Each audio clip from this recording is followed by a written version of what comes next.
Shiver and Fear fans? It is me, AJ Hard, and I'm here to let you know that we are going to do some amazing things today. We have some very interesting ingredients, and if you are a TikTok video fan, then I hope you enjoy this video. So we are going to be making a cake. But when I make a cake, I learned a very special way of making cakes, which is just add soda. Can you believe that? Well, just add soda. You don't need oil. You don't need eggs. All you need is soda. I'm going to make one of those cakes right here, right now. So before we get into that, this video is brought to you by Shiver and Fears audiobook. So if you're interested in reading books and you need a little scare here and there, then Shiver and Fears has a ton of books for you. If you're not interested in fear, or if you're kind of afraid to be sitting in the dark, then don't worry, Shiver and Fears is not going to scare you down. Because Shiver and Fears does not include stuff like slashers or death or anything like that. It's just a fun way of watching a video, and it's a fun way of reading a book, and maybe get a few laughs out of it too. No, it's not a comedy, but it is a little horror, but only because of the fact that it involves ghosts, monsters, and all that stuff. But believe me, you'll be perfectly fine after reading it. You'll enjoy it. You're definitely gonna like Sugar Cubes. So, comment below what's your favorite Goosebumps story, and you might get yourself a Shiver and Fear book as well. But as for now, let's talk about this cake. All right. So we have a very special soda today. The soda that we are going to use is a Mountain Dew flavor. This is called Citrus Cherry, and this is brought to you by Xbox game World WarCraft. Check that out.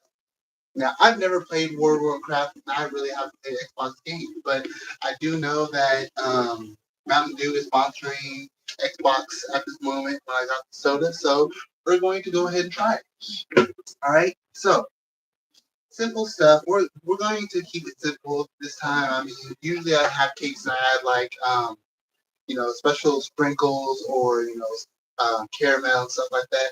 We're just gonna keep it simple today, mostly because my sister is not very fond of new experiences. So it's okay because truth be told, it's not for her.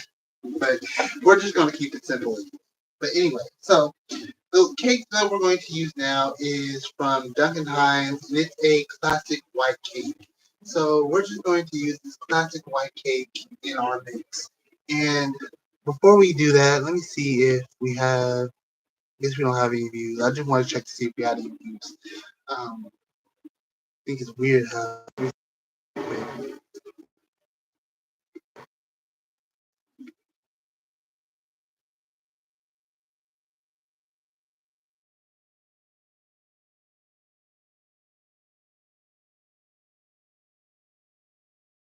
Sorry about that. Just making sure that there we go. All right, just wanted to make sure that we're live. So we are going to make a special. That's it.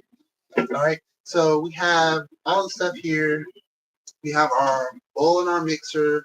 We have our pans. We're gonna make this a little bit easier by making two pans, and we're gonna have. And the only special ingredient that we have for this cake is we're gonna have almond bark. Almond bark is just kind of like chocolate. It's just like chocolate, but we're using white chocolate. So it's like a it's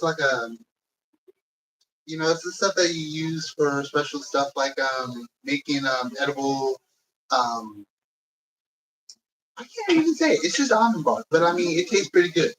But anyway, so let's go ahead and make this cake. So it's a pretty easy substance. So I think if you saw my last video, then you saw that we made cookies out of cake. That was an amazing experience. Everyone loved those cookies.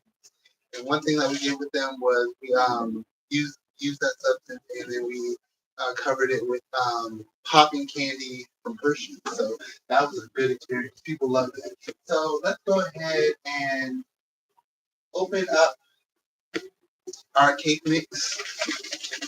And one thing that I've definitely learned over the past is I don't want to use scissors. Scissors are what I was gonna say was one thing I've learned over the years is never try to rip open a bag. But so yeah, don't ever try to rip open a bag. I know that's what I'm doing right now, but I learned over the years how to do this in a controlled manner. So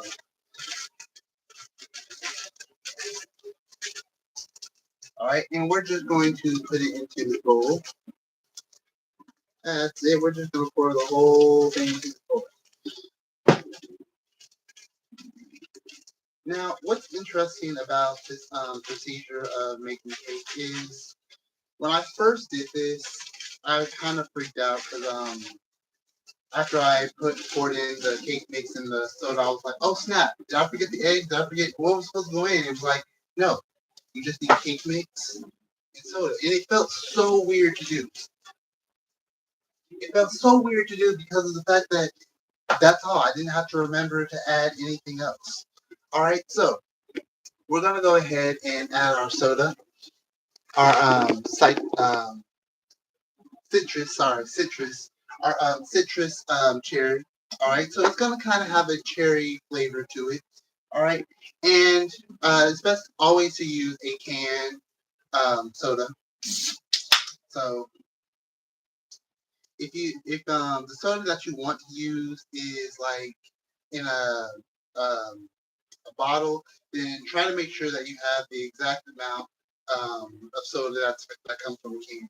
And you can find that information on the back, on the side, or something like that. But anyway, so let's watch as we pour in this soda. Check this out. So look at that. Look at that. I don't know if you can see this or not. So what's interesting about this is it's called citrus cherry, but look how orange it is. It's so orange. All right, and we're just going to mix that all. Just going to mix that all together. All right, and yes, I use the whole can. So if your soda choice is in a bottle, just remember don't use the whole bottle. Just use a can worth of soda. And if you're not sure how much that is, just take your bottle and try to pour it into a can, and that'll answer your question. So we're just mixing this up real quick. You should smell this. This smells so delicious. All right.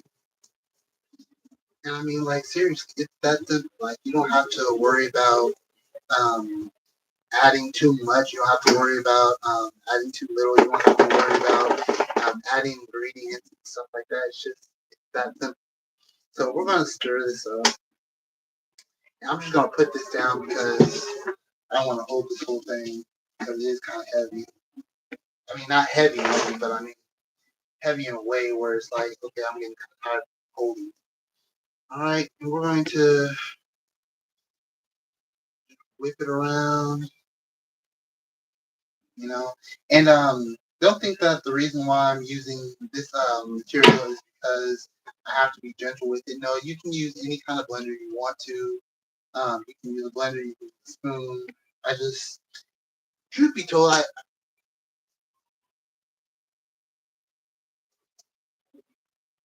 okay. So anyway, that happened. So, but truth be told, I did want to use this, and I promise you, after this situation I'm having right now, I will never do this again. So let's see if we can put this together. Oh man, has this ever happened to you? Have you ever like made something and it just like broke? So we're gonna throw this away,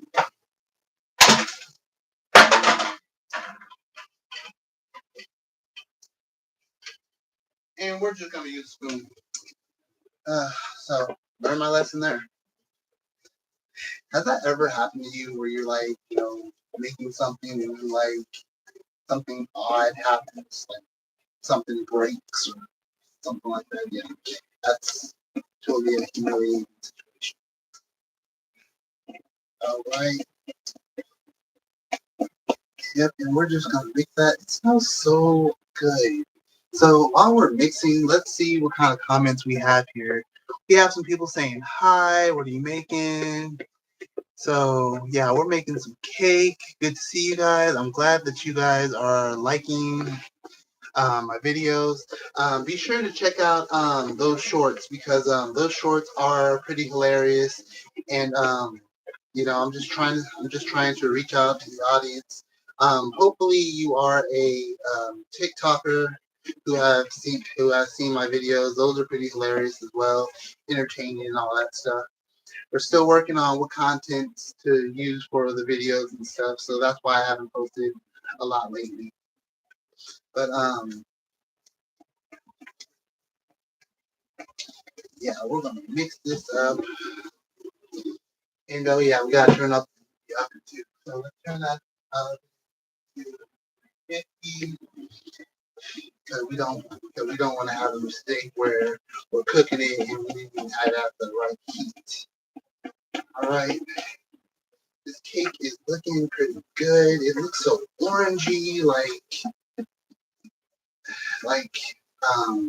what's that soda? What's that? Not soda. That ice cream called um orange cream, whatever. Kind of get that vibe looking at this.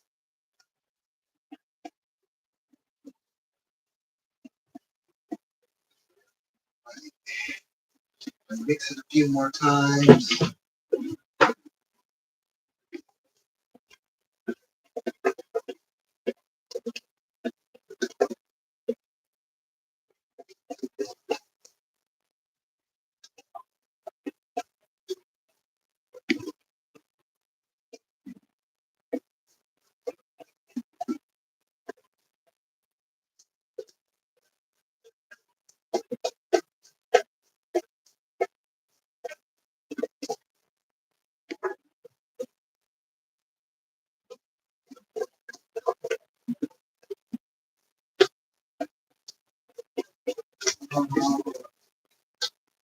All right, I think it is ready. And so what we're going to do with this is we are going to put some of this almond bark, this vanilla flavored almond bark or white chocolate, I guess it's called, into the mix. So we're going to use this grater, and we're just going to get that sprinkle in. And I just like almond bark. I mean, like usually, um, I mean, this is the stuff that I used when I made eyeball. That was a fun experiment. You should have really seen me on the go with that one. But yeah, it's kind of like an icing. It's kind of like a cover up, but it's hard to announce. It's like it's kind of like used to make candy. Like it's hard for me to explain what exactly almond bark is. If you ever use almond bark, then it's it's a fun process. It's like milk. It's like chocolate, but like you can melt it down and then it hardens to a hard surface. So it's like cover up.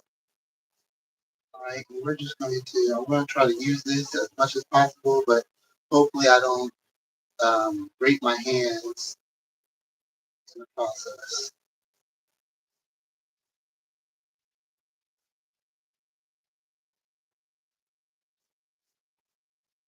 All right. I know it's hard to see what exactly is going on because I got this ice maker in the way. Sorry about that. So I'll show it to you before I mix it all up.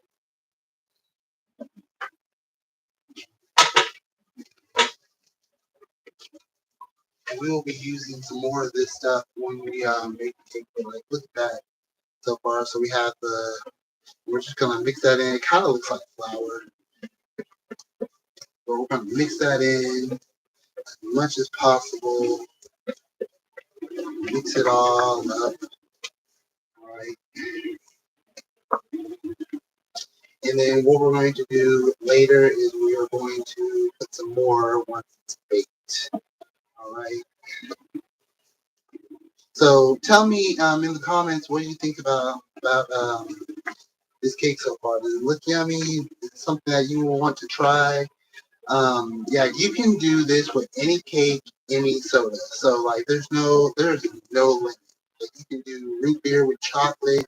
You can do vanilla with cherry. Like, the combinations are endless. But tell me, what do you think about this cake so far? Does it look yummy?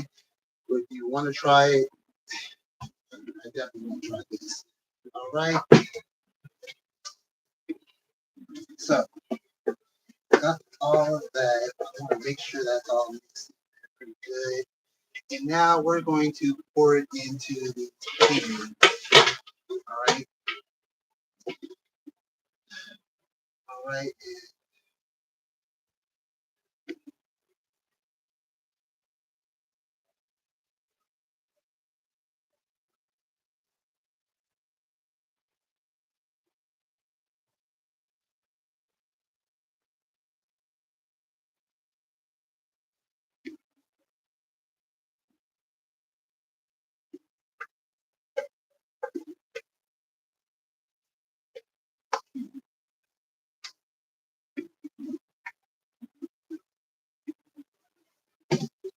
And like, before we put them in, let's kind of get this all out.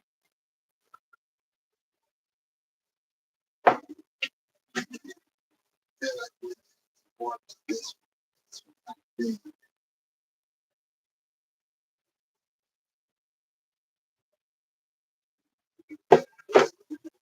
right?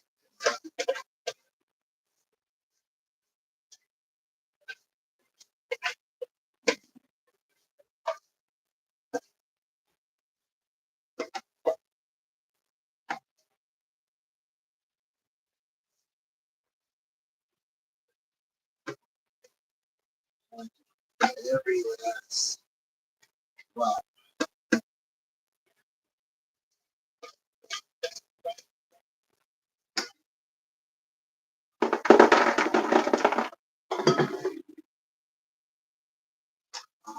Right. Let's see. Got that in.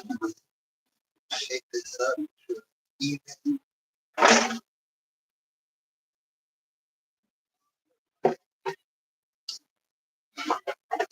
All right. So this says here that we need to bake it for, let's see how many.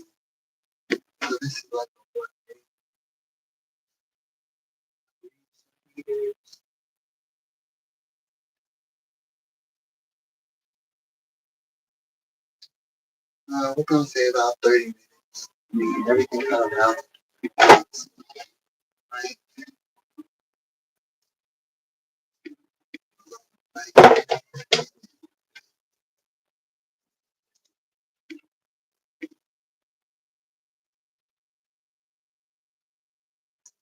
there we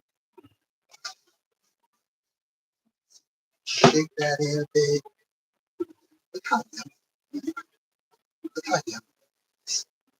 This is the pumpkin.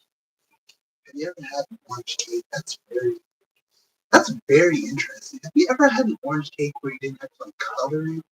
That's very interesting. All right.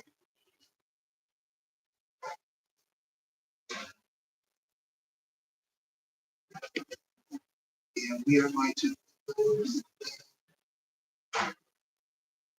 for 30 minutes. All right. So let me see.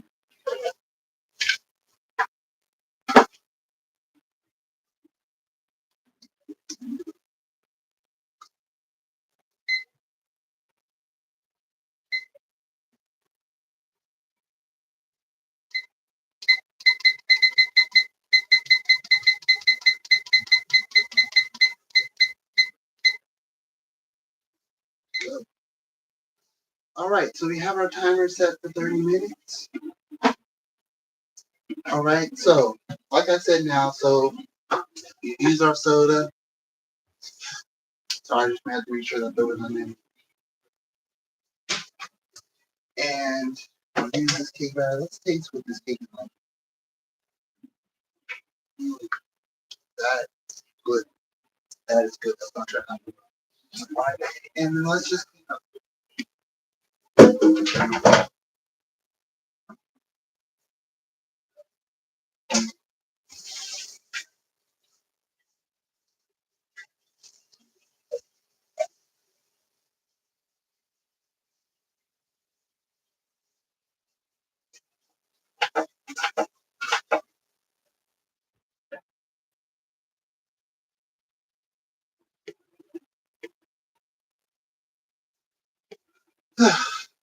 Oh, yeah.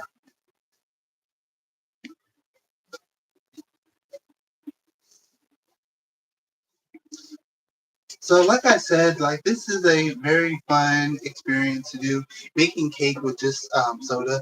I've actually told myself that that's how I'm going to make cakes from now on. Every time I need to make a cake, that's what I'm doing. I'm just gonna give me some soda. And, but you know what? One thing I haven't tried is like that water soda fizz stuff. I wonder how that would turn out. That's a very interesting experience to try.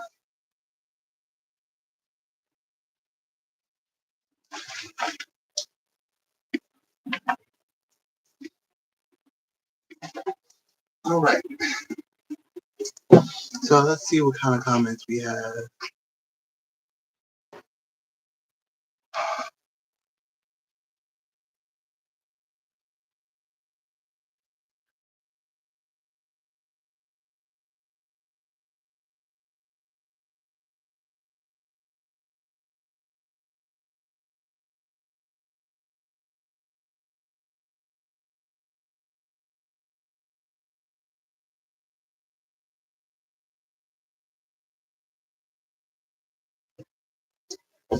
All right. So, like I said, so once these cakes are done, we are going to sprinkle a little bit of more almond bark on top of it. And because it's going to be hot, they're going to melt on the top and kind of add a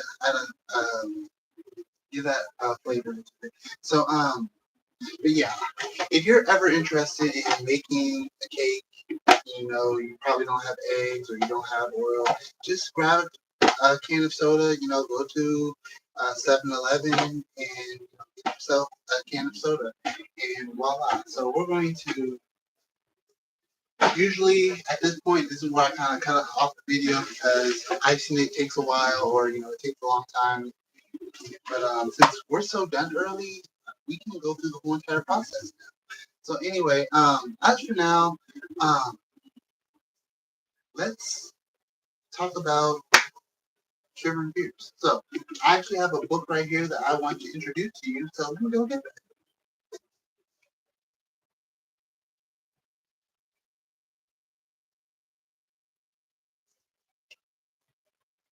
All right. So this is my author copy of one of my sugar and beer books, and this book is called The Happiest Show Ever.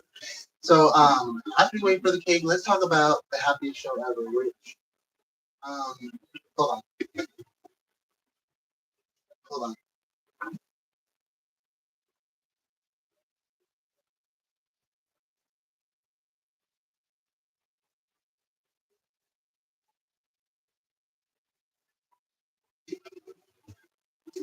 All right, here we go.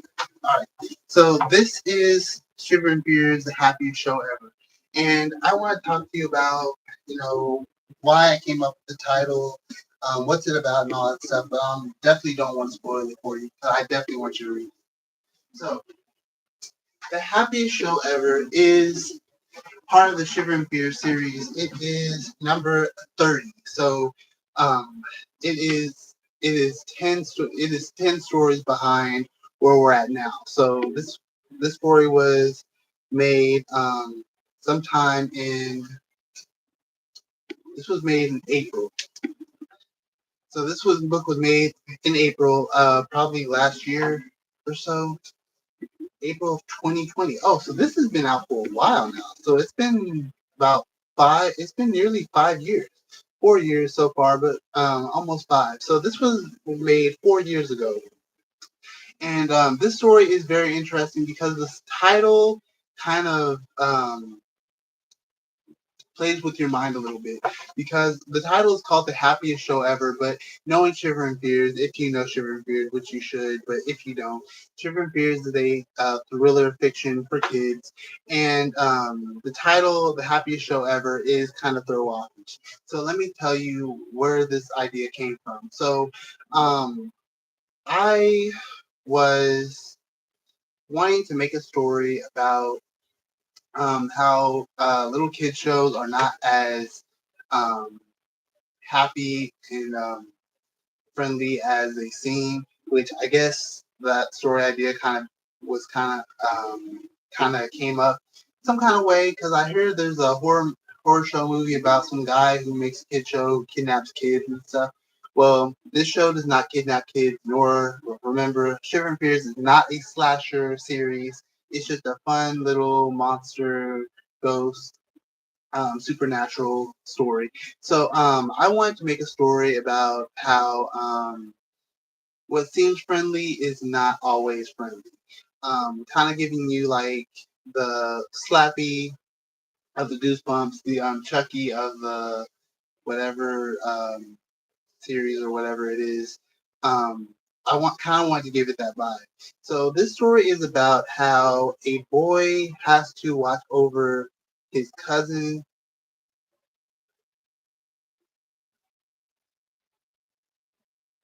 Yeah, he's watching over his cousin, and when I made the cousin's name, I wanted it to be kind of like annoying, kind of awkward because this character is a little awkward, and so I gave him the name Clam. He's with his cousin Clam, and he has to watch over him. And Clam likes to watch like TV shows. And the reason I came up with this story is because I had a family member who was obsessed with one show. All she wanted to do was watch one show. It didn't matter what time of day it was, it didn't matter. And it drove me insane. And it made me think about how little kids tend to attach to a TV show. I'm sure you've had that experience where, there was that one show that you always had to watch and it was an annoying show to somebody else, but you loved it. Like you had to watch it. And the idea just came to me because I had a family member who just loved that one TV show and it drove me crazy. And I just remember hearing about how, thinking about like how these how could I turn that into a scary story? So I was thinking about it and I was like, well, what if the show wasn't as friendly as we thought it was? And what if more people got involved in it? And so like ideas kept flowing and flowing through my head till one moment the idea hit the idea hit me that maybe the show is actually an evil show, but just uses children's mind to manipulate them into watching the show. And so what basically happens in the story is like this character, he tries him and his friends are all like, yeah, the show is stupid. We all hate that show. But as days go on, more and more of his friends start watching. And it's one of those moments where you're just like, wait a minute, hold on. I thought you were uncool if you liked the show. So why are we starting to like it now? And it comes to this whole entire conclusion that the show is not as friendly as it is. And, that one character has to save the day. So I'm not going to get too much into this, but um, this is a very interesting series. Um, I'll read you the back. So it says here, Nex has the worst of luck. Not only is he being tutored by the snobbiest smart girl, but he's also living with his cousin Clam. He always watches the show about being kind and nice. The show is really boring, and there's a lot of people who are interested in it. You can tell by the smiles on their faces. So yeah. So it's one of those stories about like infection. It's kind of like one of those infection stories where like one person isn't interested in it, like more time passes, the more people get involved into it.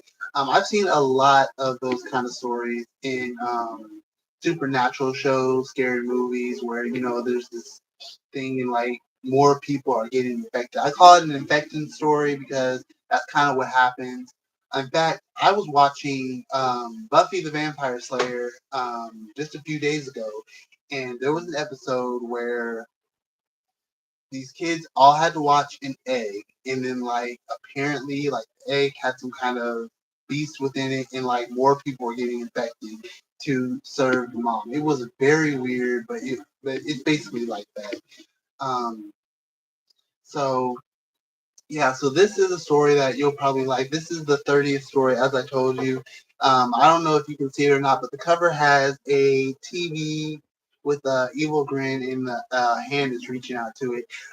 The idea of that, I always try to think of um, what picture goes best with the story. And I mean, since it was a TV show, I wanted it to be a TV. I wanted to host the TV show itself and kind of give it that Friday nights kind of vibe, but I didn't know. I had to keep it simple because I didn't have an artist at the time, so I had to think what could I use? So I was like, since it's a TV show, let's have it be a TV show. And it was kind of just, well, how do you make a TV scary? And so I was trying to do this whole, I had this idea of like a character of the TV show coming out, trying to grab you, reach you, and pull you into the show. Because that's basically what the story is about. It's about like someone just coming to grab you and just sucking you into um, their group. So yeah, I did that, and you can see that the hand is reaching past the door. I definitely wanted to be past the door because I wanted to indicate that what you see through the door is not just a picture, but something that you are looking at. I wanted to give it that kind of vibe. A lot of the book stories is like, it's an open door and, you just kind of look through the door and it's like there, what you see is what you see. And I didn't want that. I wanted to let it be seen like, yes, it's coming out towards you. Like you're actually looking through the front door of a book. So, Shiver and Fears has gone through a lot of different changes lately. I mean, like some have like a Polaroid picture. Most of them do have a door, and some have like icicles on the side. Um, and then the most recent ones, it has like fog coming out through the door. It's ripped at the bottom, like someone just like ripped up the bottom of it with the title of it. So it's almost like you ripped the cover of the page, and on the next page is the title. Um, so we're trying to find that one cover idea. Hopefully, this is the one that sticks. Um, but yeah, so that's what we're doing with our Shiver and Fears books. But changes are always happening because a new idea is always popping up in my mind. So definitely check out this book if you're interested in a Shiver and Fears book. Let me know because we can give you a hookup right away. So let's check on the time. We have 16 more minutes. So let's see if we have any comments, any likes, anything. No, we're good. We're definitely good on time. All right. So,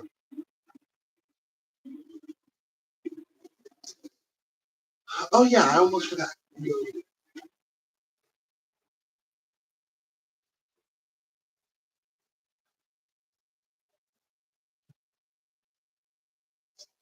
So, another Shiver and Fear books that we can talk about is The Skeleton Dinner. This is a this is a more um, former book. It's like one of the top 10, I believe. Let me check. This is number 18. So yeah, this is a very uh, former book. This the reason why I kind of looked up today is because we did go back into it and work on the cover. One thing that notice is that how the backgrounds of the Shiver and Fear books are always different. Um, that's something that we are working on. We're working on adding texture to the back of the book. But this one is a recent more design of the skeleton dinner. And as you can see, this book has a picture of a girl. Her name is Rashonda, and Rashonda is actually a real person. She is a friend of mine. Rashonda, we met in middle school, or we met in high school, and she was a very interesting person to talk to. I enjoy talking to her all the time. And if you're out there, Rashonda, how's it going? But I put her in the book because I was thinking about how my book needed something different, something different. So I made this story. Um, one thing I wanted to do with Shivering Fears is I wanted it to be um, not focus on one kind of person. So one thing that I did with Shivering Fear characters is I made sure like they had two parents, they had one parent. They're living with their grandparents, they're with their aunt, their uncle, something like that. And then also different kind of families, so adopted or blended, stuff like that, stuff like that. I wanted different kinds of characters. So this I think this is around like the first time that I've well, no, it's not the first time I introduced a black character, because there was another book, but this is the first black girl in our series. And what's interesting about this book is that she is Tubby now. My friend Rashonda is not Tubby. It's just the character itself. Her name is just being represented in this book. Her family's not involved in this book. Her life is not involved in this book.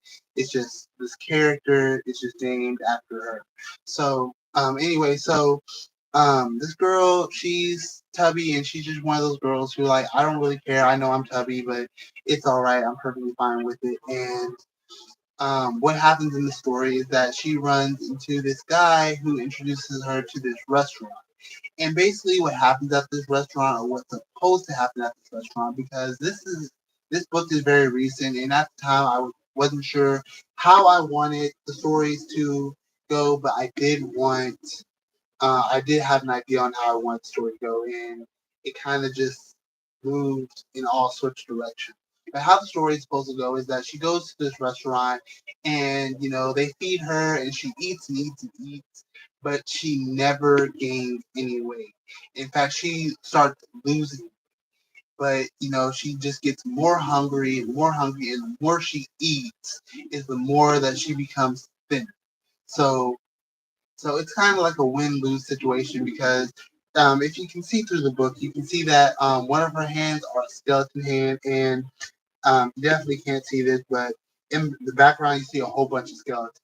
So the restaurant that she's going to is run by skeleton people, and she's becoming one of those skeletons. So this is a story that I definitely want to explore with, because um, the idea came to me because of how Barbie dolls now, because of Barbie dolls. And let me tell you this. So if you may or may not know, Barbie dolls have definitely made a new appearance to the audience. So I was over a cousin's house one time. She had some Barbie dolls all over the place, and I was shocked when I saw a fat Barbie. It shocked me. I was like, she's fat. Like she's like, I'd never seen, and it made me think about how, like, dolls don't come fat; they come skinny, they come, figure.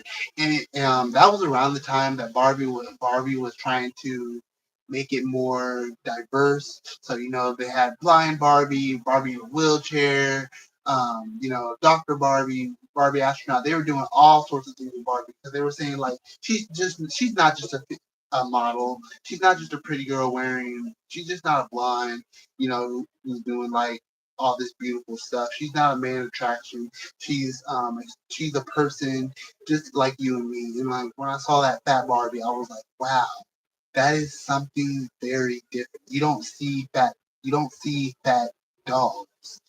And so when I made this book, it just made me think about how I didn't want all my stories just to be about a kid who lives a nice life and has two parents. And, I wanted to be something different. So, and I'm still working on that too. Another book that I wrote a few years back was about a Hispanic.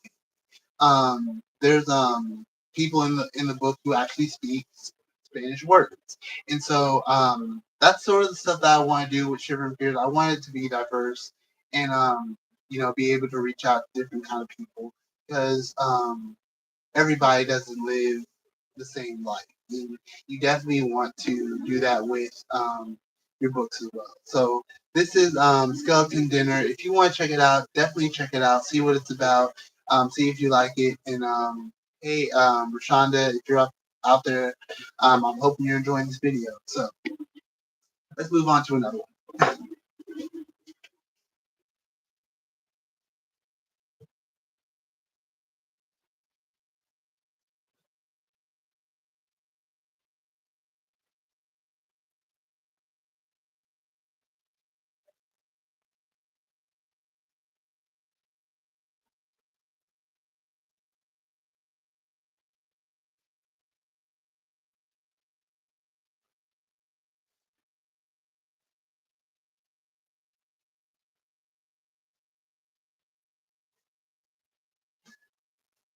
All right. So our next book that we're going to talk about within the 8 minutes that we have, in fact,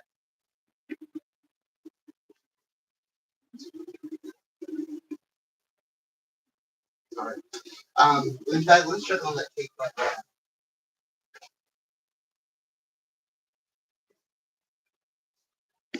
now. All right. So let's go check. Go ahead and check on it.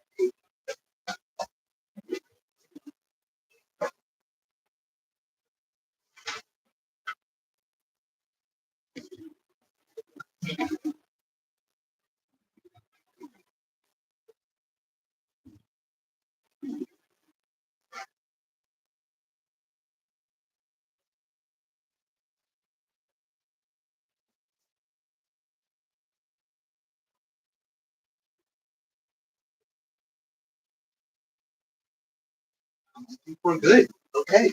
So we're going to go ahead and pull these out. We're going to get this out of the way because we're going to get this work.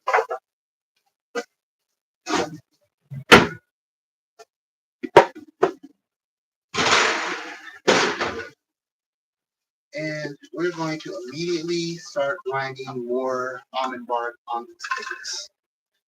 So,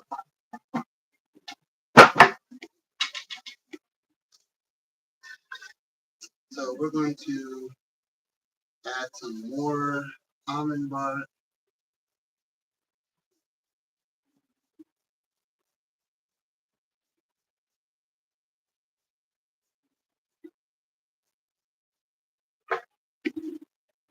All right.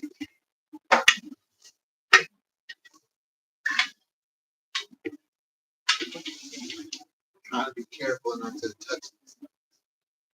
I'm sure a few of you have gone through that situation where you completely forgot that yes, it's hot and you touch it and burn your hands. So, yeah, we want to make sure that we get the almond bark on here while it's hot. Try to piece fell off because we want that almond bark to melt.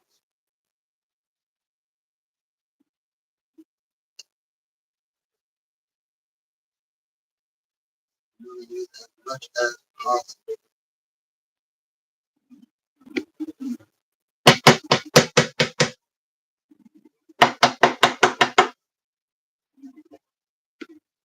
All right, and we're just going to let it sit there, let it cool for a while.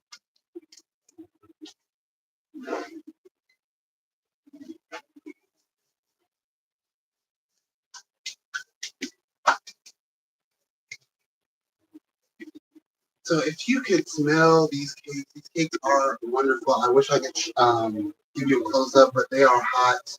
I don't really want to touch them because I don't want to burn myself. But yeah, that's good. That's good. Those are good cakes. So we're gonna let them sit there for a moment.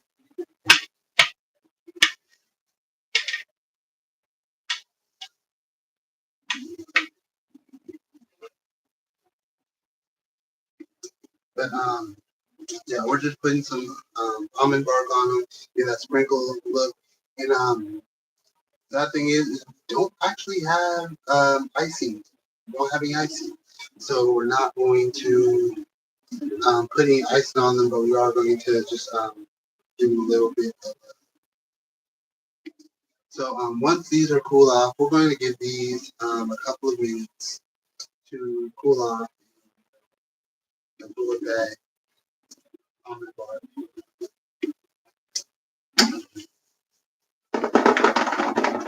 In fact, let's see if we can get these out of the way so that way we can have our discussion more about our next sugar.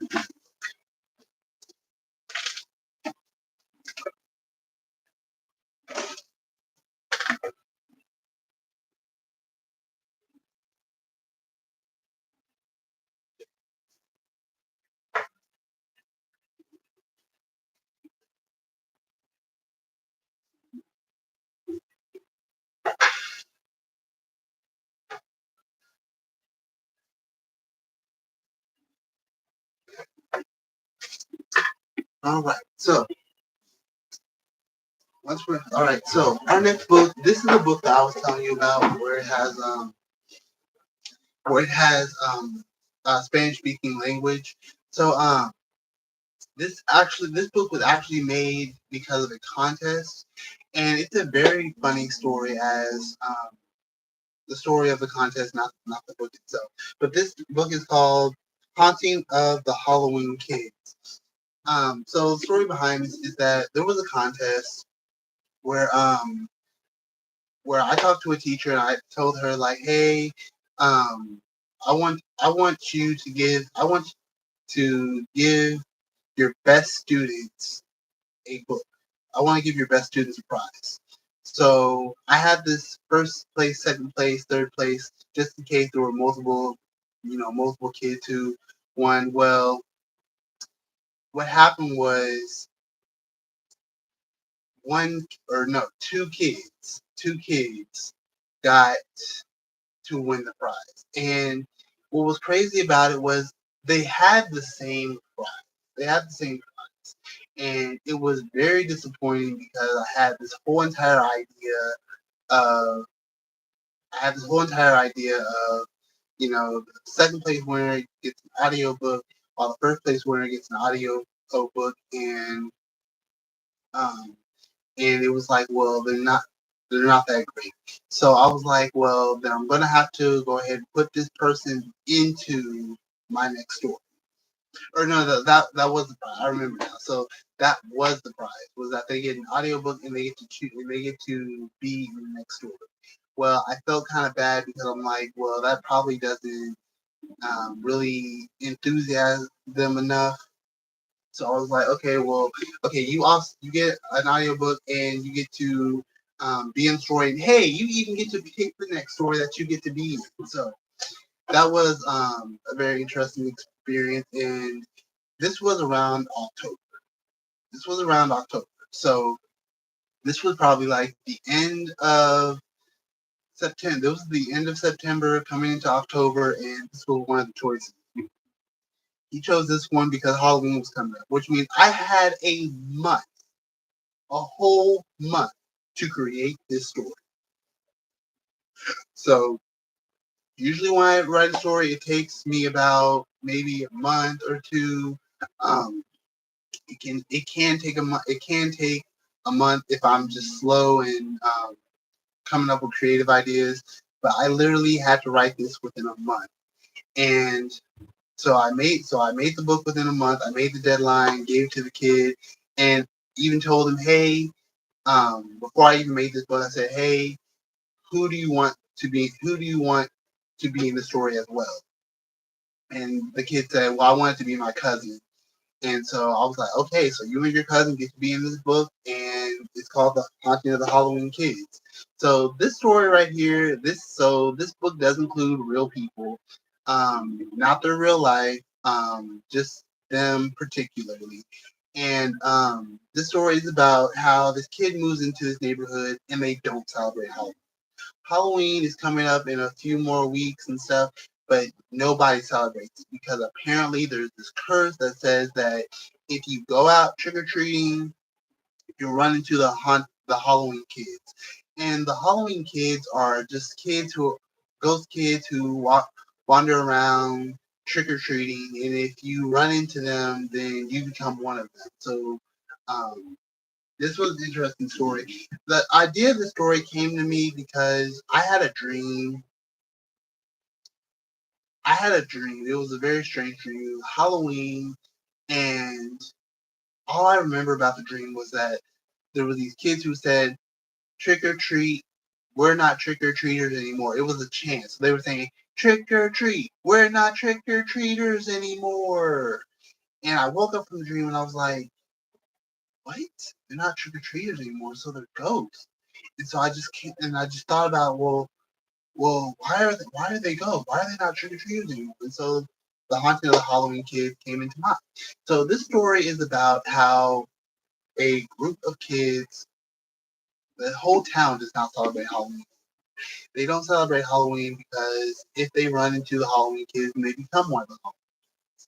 And this was a complicated story to come up with um, because it's like, well, if they don't celebrate Halloween, then how do you put Halloween into a story of a town that doesn't celebrate Halloween? So the idea just really came to me. It was really challenging, but I just kept through it, kept through it, kept through it. And so, like I said, the boy and his cousin are involved in this story. They are Hispanic, which made the story very interesting.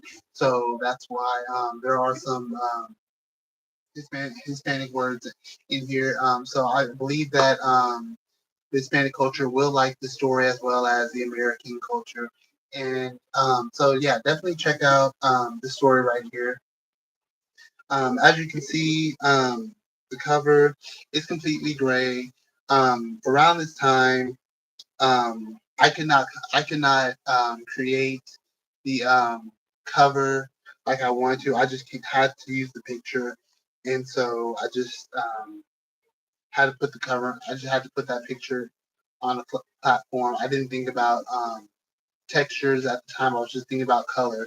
I didn't want to use orange because orange books have already been made for Sugar Beard. I didn't want to use black because I wanted to be sure that you could see the words. So, and this is actually, I believe, the third. I believe this is the third Halloween book. I believe so.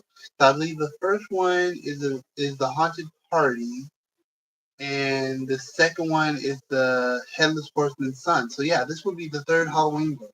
Um, I was going to do like a Halloween special kind of book.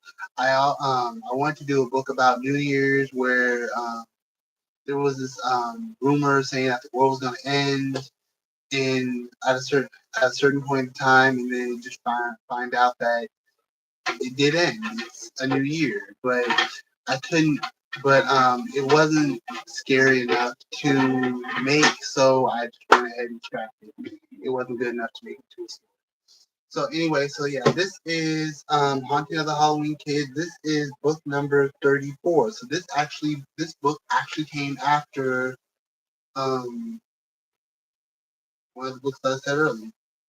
Oh, this came right after um the happiest show ever. So that's a very interesting fact. So let's see about those kids. I'm not sure if they're fully cooled off, but I'm sure they're somewhat cooled off. So let's go check that out.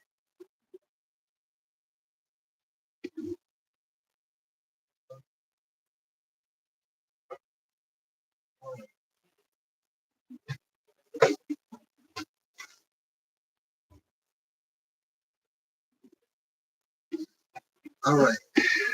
So this is the part of cake baking that really makes me nervous because getting it out the pan is always, always, always, always the hardest part.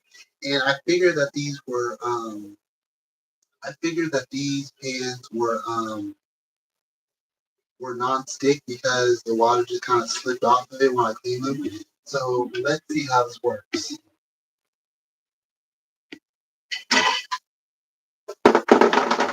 All right.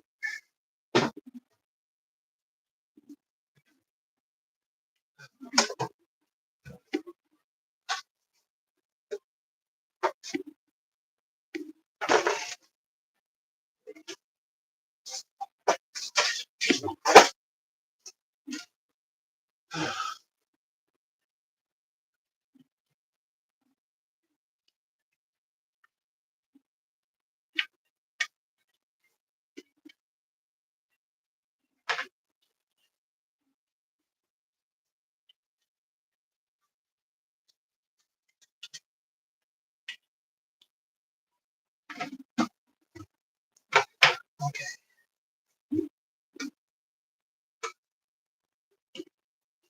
I think we're doing it.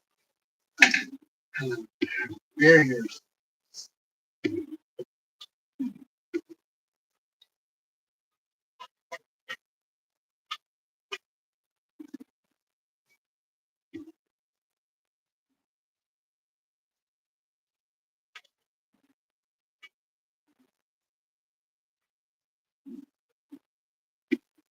Okay. I think we got it. I think we got it.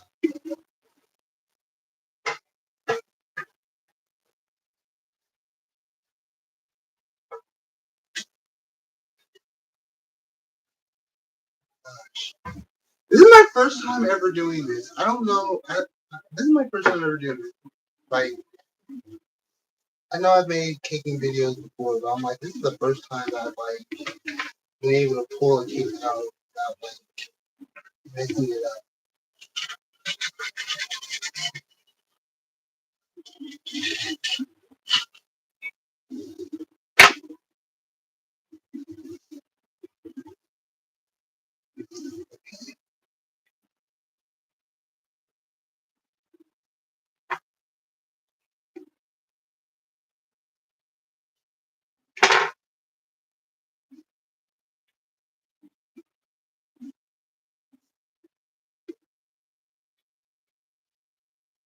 Uh,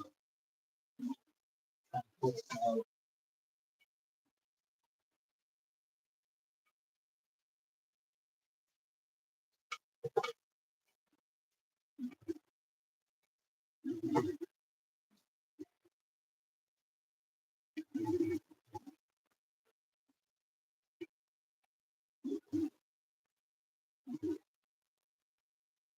Right. Wow. Oh my gosh. Like, I can't believe I actually did that. But anyway, so let's look at this cake. Let's look at this. So, so like I said, we're unable to ice this. My dad actually said that he was going to ice this, but all right. Well, thank you so much for watching this video. I hope that you enjoyed watching me. I am like so thrilled that the cake turned out, and I cannot wait to taste it. But anyway, hopefully you come up with an awesome cake and you're able to share it with me. But as for now, this is AJ Hart saying, chill out. We have an amazing cake. See ya.